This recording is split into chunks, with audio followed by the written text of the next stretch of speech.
Hello, ladies and gentlemen, and once again, welcome to the Funk Chronicles. I'm your host, Dr. Turk Logan from Logan Communication and the Funk Museum Exhibition Center and Hall of Fame right here in Dayton, Ohio.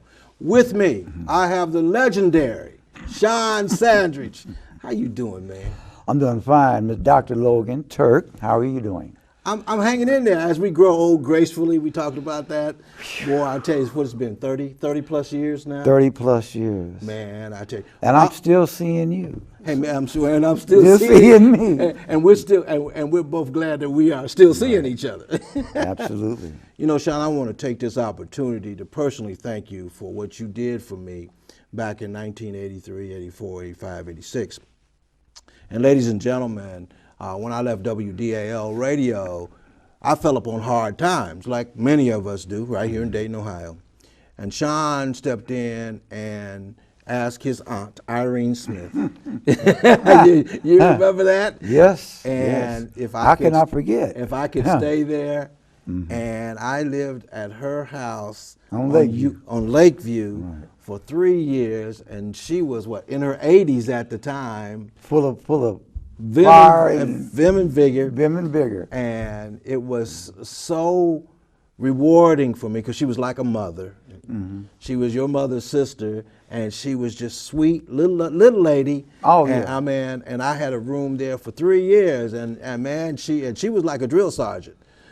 She was regimented. You know, she worked at Miami Valley Hospital. Some of you guys or some people that are listening might have remembered her. She was a little short lady with a little ball on her head. And she always was at the elevators. For 30 years. 50. 50 years? She was out there for 50 years because she's got a plaque out there now.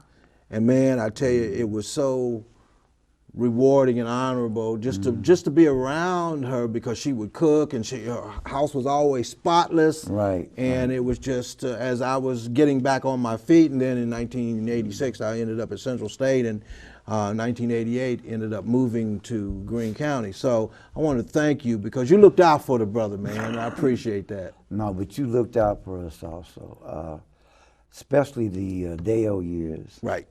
When Dale was a breaking station. A lot of folks might not know Dale.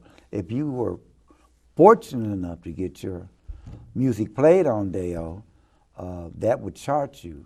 It was one of the reporting stations, and it carried a lot of weight. And what I liked about you brothers, you never asked us for any payola, any money, none of that off the wall stuff like some brothers many people did, yeah. Many folks. Will always have their hand When you out. hit that chilling circuit, man, it was, well, how much you got from me? What can you do? Right. Is it going to be in flesh? Is it going to be in grain? Or, you know, the market was scandalous, but you guys, you helped us. And the rewards were just phenomenal because I had the opportunity to go out on the road with you guys. Right. We did Quincy Jones. Quincy. I mean, that was just beautiful, and a lot of people don't know. We did the Detroit State Fair. Right. Where Dayton yeah, we opened up for Quincy. And and I that was the remember biggest honor I ever had to have him request us from I tell you, and Billy Eckstein Jr. was yeah. Quincy's music director. Man, that was just phenomenal, being around that phenomenal The Brothers talent. Johnson. Right. Oh, man, it was. Shawn, you're a Central State University graduate. Absolutely. You're a Marauder. And Proud of it. I spent 23 great years at Central State, so you know we have a connection there. You started out in high school with a group called the Imperials. Talk a little bit about that. The Imperials was a great high school band to come up with. They were all music majors at Roosevelt High School. I was one of the youngest one in the group. But we put together a band, and the band, we had 13 members in this band. But it was from this band I learned how music should be put together. Everybody had a specific place to play. And don't you play over this in my spot, and make sure you learn your chords and all this. And it was a good learning experience. And we were hard at working, and we played every weekend. I had no high school days. I had to play every weekend, but we had that many gigs to work on. We would play Thursday, Friday, Saturday, Sunday, go to school, keep your grades up, and we were making pretty good money for a 13-piece band. And how old were you then? 15. And see, 16. you know, when I used to see you guys perform at Roosevelt, because we knew we had a great choir, we knew we had a great band, because the music director, the person that ran that, was just phenomenal. Junie Morrison came out of there, Junie, and yeah. it was just phenomenal. So we knew we had that back then. But when I would see you guys perform in the Roosevelt's auditorium, I mean, it was just so. It was like seeing a professional band perform, and you guys were just kids. Right. You know, I sit back and listen to some of the things that was down in Dad's basement that, you know, he would record us. Right. And I got all these little 1/4-inch tapes out, and I said, man, that's a little high school group playing. Yeah, I can imagine. We sounded pretty good. You sure did. And that's the band, the Imperials, that your dad helped manage, correct? Right. Right. I remember those days. Your dad was a taskmaster. He was a taskmaster. He kept you guys right on point. He made sure that you guys were professional, and you needed that because you were just kids. Right. He didn't fool around, you know. We didn't have no tomfoolery, no drugs. You came to practice. You had to keep your grades up. And it was great. And it turned out that we were backing, during that time, a lot of Motown acts that were just fleshed out. Right. And that was some of the greatest times I've had. I remember backing up the Spinners. Right. I remember backing up the Marvelettes, the Supremes. The highlight was with the Temptations when they first had My Girl. Right. And that was a great feeling, you know. I sure it was to be on stage with those great musicians. Yeah. After the Imperials, what happened? Where did you go? Who'd you end up with? Well, this is what happened. After the Imperials, I hooked up with Junie Morrison.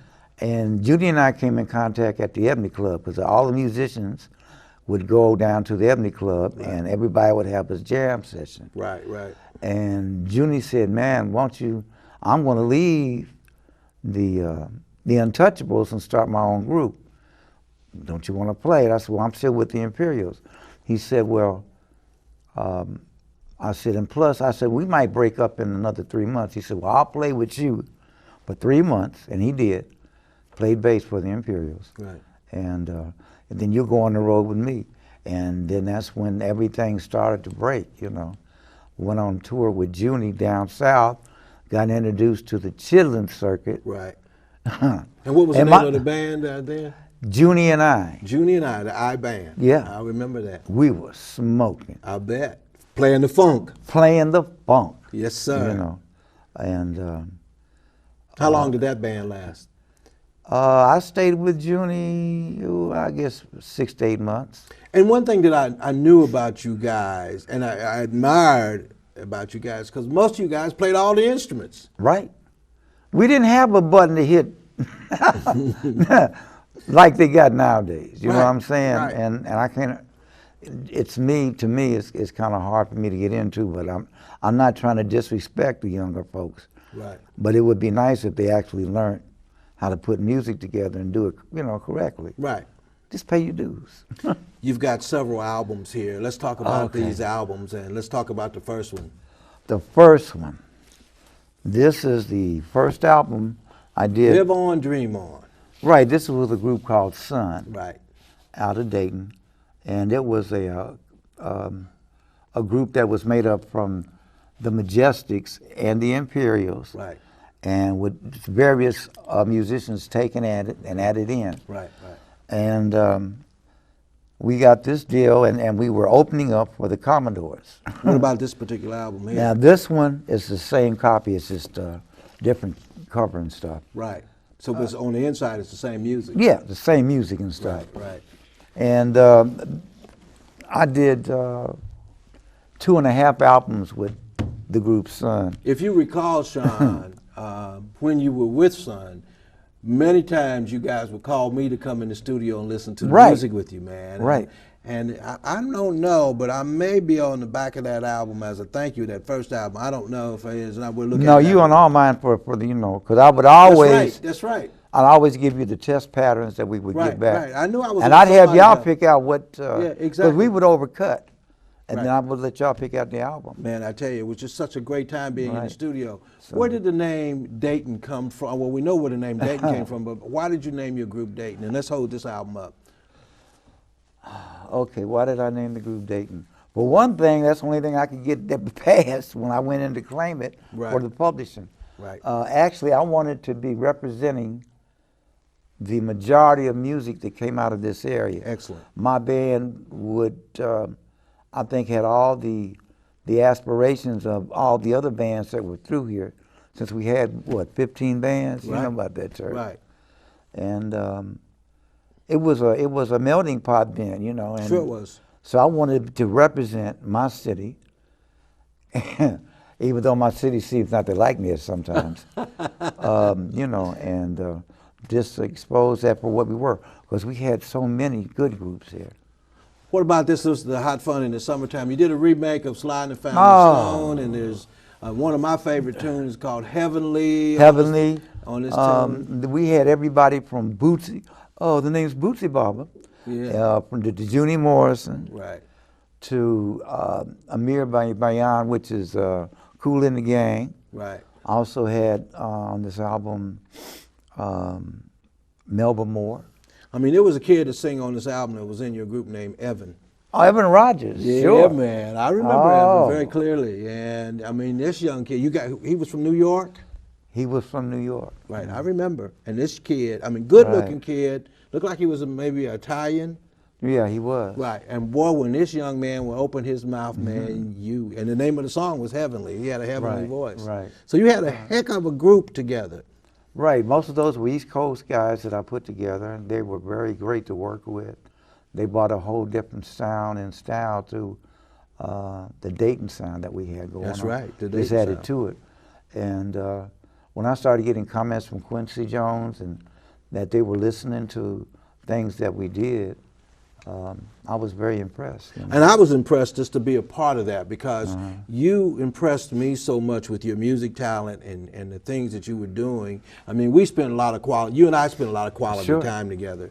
And it was always exciting for me to be in your company because I knew there was going to be some music there and it was going to be some excitement there. be some excitement there. You did a song called you did a remake of The Sound of Music, and man, I'm still playing that on my radio station. And I did that up to your studio. Right. You Up sure to did. Central State. That's right. That's the first thing I did on the 16 track, That's right. along with Peanut.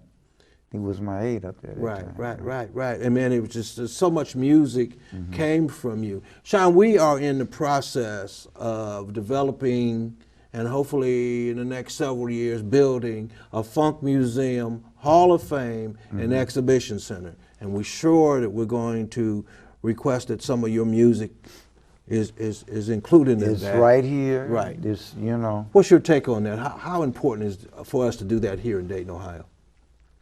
I think it's important because people from this area need to identify and know that there were some things that were really happening back through the mid-'70s through the '80s that need to be that they need to be proud of. Sure. Because actually to come from this city here, the audience when I was coming up in high school, they were very demanding. Sure. So if you got up and didn't sound right, you'd get booed, throw stuff It was at like the them. Apollo Club in New York. Right. They did not fool around. So I think that's why so many of the 15 groups that had major contracts back in there should be recognized. Because it was hard work. I mean, we didn't copy off each other. Right. Everybody was different. Everybody was different. And had a different sound, but everybody played the funk. Yeah. And Exactly. and that's a major part of it because when I would see you guys on stage in high school, you wouldn't have known that you guys were kids because the steps were tight, the rhythm, the music was tight. You would thought the Temptations was on stage or the Four Tops were on stage or any major group that was popular back in the day to see you guys perform. It was just I phenomenal. would sure like to see us go back to that. Let's say history repeats itself. Yeah, so well, maybe, you know, not that I'm knocking the new, but I'm just not a big blue jean fan that's halfway down your behind. right. I come to see you perform. I don't want to clap my hands or throw my hands in the air. Right. I want to see you do something. I want to see you play music. Right. In this funk museum, and Shawn, you're a Central State graduate. You've been in education. You've been a teacher. I remember when you were a teacher. Woo! What and how important is the educational piece that we're going to introduce to our kids, music-wise, for this? It's very important. Turk, I remember when you were on Dale, I remember you making an announcement that you were not going to play X brand music. Right. And you stuck to your guns on I'm that. still like that today. And you still like that today, because these kids need to, if you're going to create something, like the last time I saw Stevie Wonder, he was saying, you got all this stuff, young people, you know. Right. Let's create something that's beautiful, about love. Let's talk about all the down stuff Right. that we could talk about. Because if you get a dose of that every day, then you're going to be just as down as the music you listen to. It's going to affect your mind. And the beautiful thing about all the groups that came out of Dayton, and I can say this publicly, all these albums here, even Junie genius as he was, working with George Clinton and his And mind. the last thing Junie did was the gospel thing with Kirk Franklin. That's right. None of the music that came from Dayton, Ohio had negative lyrics in it. It was all good music. So I tell people, you know, you don't have to sell sex, drugs, and profanity to get a platinum or gold record. You don't have to do that. And you're a perfect example with these records, because all the groups that came out of Dayton had major contracts. All the groups that came out of Dayton sold thousands of records, gold and platinum. Still selling. And still selling them today. And not one of the groups had anything negative in any, because I wouldn't have played it, because I've already, regardless of whether. I mean, but the only thing that came close to that was the one year when the Players dropped that one cover with the girl halfway naked. They said, I mean, but it was art, you know. Reverend Jackson called me about that, you know, from Chicago. And, you know, I told him very clearly, it has nothing to do with the music on the inside. Okay, it was the album cover, and Satch was so creative, and you know, Satch was a genius. Satch was a genius, and I Satch could not started tell, it all, you know. Yeah, exactly, and I could not tell Satch what to do with his group, because that wasn't what I was. How there you going to for. tell a man to do what he did? Right, and it sold a lot of records. Right. You know. And I can understand some of the politics that went on with the Ohio Players. You know, they were a very great group. If it hadn't been for them, I remember when I was first contacted about getting a record deal, Diamond, Sugar, Satch set me down, explained Marshall, and you know, and explain what was going on. Right. Didn't ask me for a dime. Didn't want nothing else. You know. Right. And those brothers, I mean, you know, the friendship.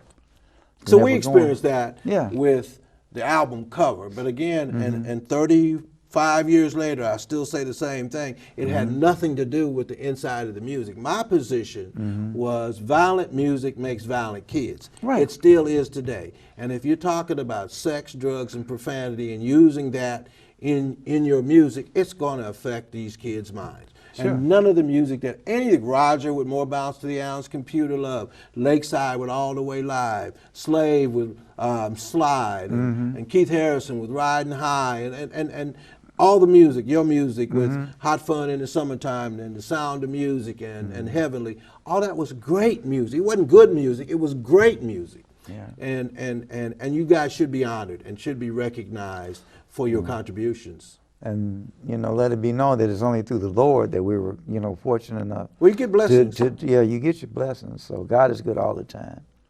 I'm a frank believer of that. What are you doing now, Shawn? I know you've been a little under the weather, and as we're growing older, we both have to share I've been that. hospitalized over the last two years and a half. So. Right, okay. And You look good, though. You know, you I'm dropped 80 some pounds weight. lighter, yeah. Right. So I feel good about that. But when I came off that operating table, you know, I just said, well, let me get my life straight. Let me give all my praises and stuff and honor to the Lord. Right. And He's been just nursing me back, and new doors opening out. I'm in contact now with Capitol, who should, I think, re-release some of my things. Well, that's great. Working on with a project with Tony Terry Okay. out of New York. Okay. And we got a lot of good little few things. Well, coming up. you've been blessed, and you've been blessed, and you've counted your blessings, and we're both still here after almost 40 years now. So that says a lot, man, because like I said, you and I have spent a lot of quality time together with, as excluding the Ohio players and Junie, who I also spent quality time, but you and I spent some very, very quality time. You gave me an opportunity to have some housing, when I fell on hard times, and you looked out for me, and I really appreciate it. Yeah. In closing, Shawn, give me your some closing remarks about the Funk Museum, the educational piece, and where we should go moving forward. Well, I hope that the citizens of Dayton recognize what you guys are trying to do. Right. It's good to finally see the city taking time out to look at what these older bands have done and what type of music they have brought to the whole music industry. I hope that Dayton Public Schools and the other school systems here can somehow get things put back on track with the music and the art. Because I'm to understand that a lot of the schools don't even have music and art anymore. That's true. And I mean, like, what is that about? Right. What is that about? You can't create music. Music is an international. Yeah, music is therapeutic. Yeah, and it's a good thing. But if you're going to do it right. Do it right. Do it right. Well, see, when you have a young mother that's 28 years old, she's listening to the same music that her 12 or 13-year-old are listening to. Right. And it might be the wrong type of music. So, right. You've got it running into each other now over the last 40 years. Shawn, thank you very much for joining us here on the Funk Chronicles, my brother. Thank you very much for having me. Love you too, Turk. And God bless you. Continue to do what you're doing. Continue to do the music. And you'll be hearing from us again very soon. Good. Ladies and gentlemen, you have been watching the Funk Chronicles with your host, Dr. Turk Logan from Logan Communication and the Funk Museum Hall of Fame and Exhibition Center. This has been a great show. Thank you for joining us. We'll see you next time.